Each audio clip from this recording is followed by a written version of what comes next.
Hi, we are back on Unit 6. Now we focus on Lesson 2. In Lesson 2, we focus on criminal intelligence clients, particularly on decision makers. These are frontline officers or investigators, managers and senior police officers, non-law enforcement agencies, the general public, and security networks. We continue with understanding the needs of clients and focus on the maximization of influence on the client. And then we conclude. Analysts and criminal intelligence units must understand the needs of their clients. Without this understanding, the analysts and the criminal intelligence units' work is useless. Understanding the needs of the client maximizes the impact of intelligence on the decision-making process. Who are the clients? The clients are decision makers. That means those whose decisions affect the criminal environment and can sometimes be clients. Clients are those who commission or receive the intelligence product and can have access to decision makers. Decision makers, as said in the introduction, are frontline officers and investigators, managers and senior police officers, non-law enforcement actors or agencies, the general public, and security networks. Frontline officers or investigators are the clients of intelligence units. They prefer operational products to strategic briefings. They can usually be informed but not influenced by the analysts. They are too busy with day-to-day tasks. Therefore, they believe they don't have the time to read and digest intelligence products. Unit supervisors or district commanders represent a better point of contact for the analyst because they can influence the way frontline officers work. A critical point for the analyst is to identify the needs, meet those needs, and create new needs that fit with the organizational objectives of frontline officers or investigators. Police managers and senior police officers are both clients and decision makers who can affect the criminal environment. Influencing them is very difficult. They have accumulated years of experience, but they have not been exposed to the value and applicability of intelligence products. They know how to do crime prevention and detection. They are often surprised to learn about the positive results of crime reduction program. A critical point for the analyst is to give them the assessments and recommendations they need to make better decisions and to be able to defend the rationale regarding the request for new resources. Exposing them to improve management tools through the development of police leadership training is critical. Non-law enforcement agencies can also be clients and decision makers. They use criminal intelligence products to introduce new regulations or to deploy innovative countermeasures to reduce crime. For example, the banking industry, insurance companies, internet providers, communications companies, private security groups, and others use intelligence products and affect the criminal environment by reducing the victimization and the vulnerability of their own clients. Police organizations are traditionally reluctant to work and share intelligence products with non-law enforcement entities. Therefore, considerable progress has been made, but intelligence sharing remains tied to informal relationship networks and the trust those individuals build among themselves and the members of the informal networks. The general public can be indirect clients and could affect the perspective of decision makers on security priorities. Several large police organizations publish their annual threat assessment to educate the public and main targets in the criminal environment. The release of such documents helps shape public opinion about crime prioritization and the resources needed to disrupt common or organized crime. The limitation here is that only a small part of the population is aware of the existence of these documents.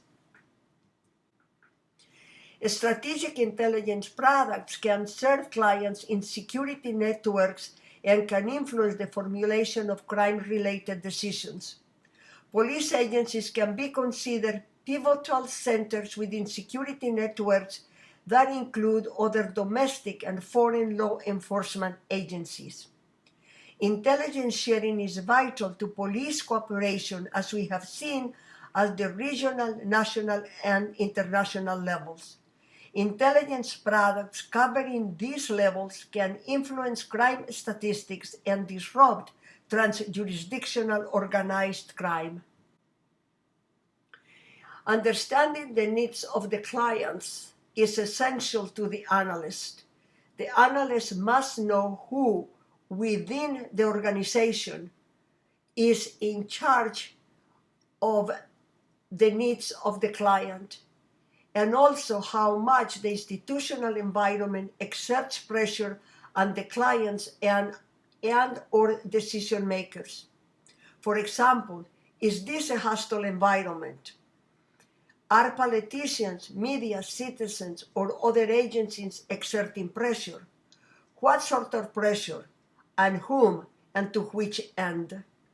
The analyst must know the intelligence needs of the client and the decision makers.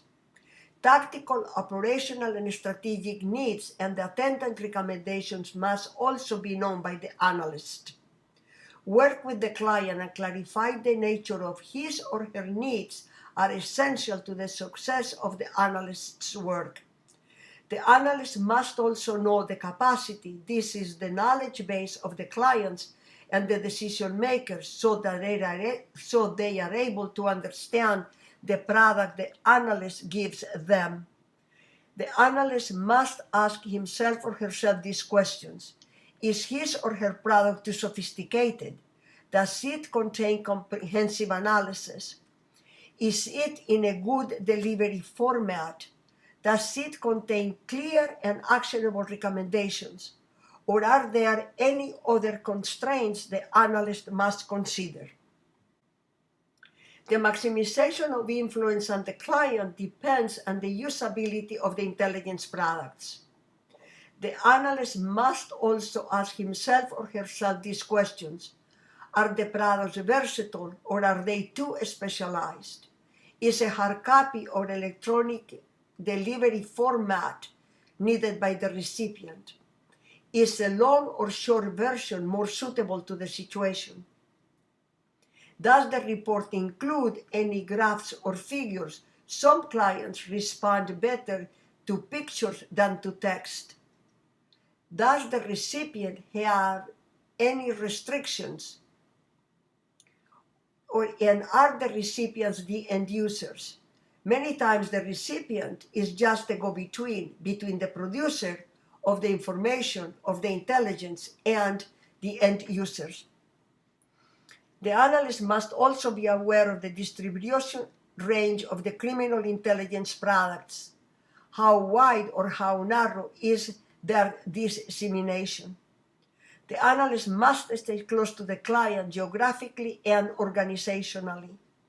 He or she must be involved in a wide security network of local, regional, national, and international associations. But above all, the analyst must propose actionable recommendations and must establish trust and dependability. Without trust and dependability, it's highly probable that the recommendations not be considered actionable. For intelligence-led policing to become a reality, intelligence analysis must be incorporated into planning process of the police agencies. Any key issue for the adoption and success of ILP is the level of sophistication and maturity of the decision-making environment. Even where clear lines of communication and decision-making exists, they do not guarantee that decisions are strategic and evidence-based. When influencing decision makers, analysts should also be cognizant of the need to make appropriate and actionable, focused and actionable recommendations regarding how to have an effective impact on the criminal environment. In Lesson 2, we covered the criminal intelligence clients. We focused on decision makers, frontline officers and or investigators, managers and senior police officers, non-law enforcement agencies or actors, the general public, and security network. We also focus on understanding the needs of clients and on the maximization of influence on the client. Thank you for attending the lecture. I hope it was helpful. We will meet again in Unit 7. Thank you.